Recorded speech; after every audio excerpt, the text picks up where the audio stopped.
Magandang araw pong muli mga kapatid,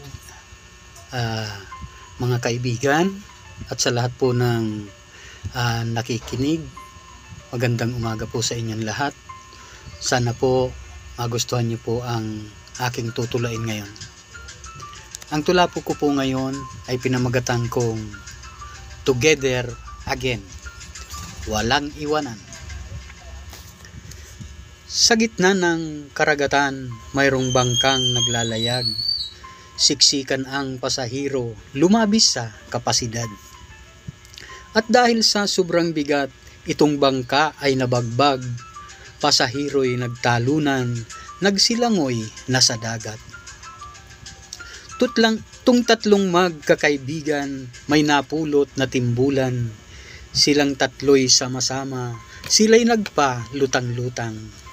Ang sumpaan nilang tatlo, dapat wala daw iwanan. Tulong-tulong sa paglangoy, sabay-sabay sa pagkampay. Habang sila'y lumalangoy, si Berto ay may natanaw. Paring Isko, paring Kulas, ako ay may naaninaw.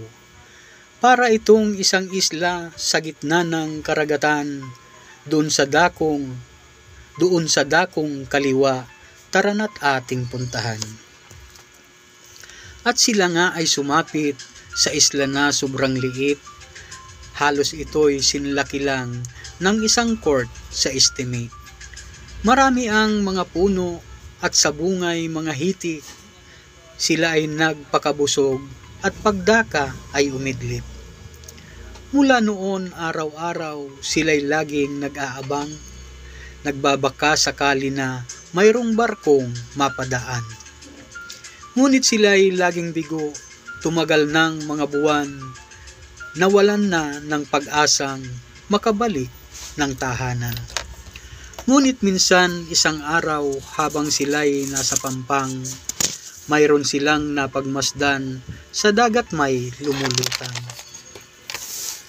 Silang tatlo ay lumusong dahil mababaw lang naman at ang bagay ay pinulot at umahon na sa pampang.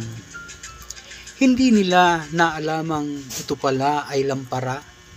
Kiniskis ng mga kamay silang tatlo'y sama-sama. Ang lampara ay umusok, mayroong gining nagpakita, bigla na lang naihagis, hawak nila na lampara.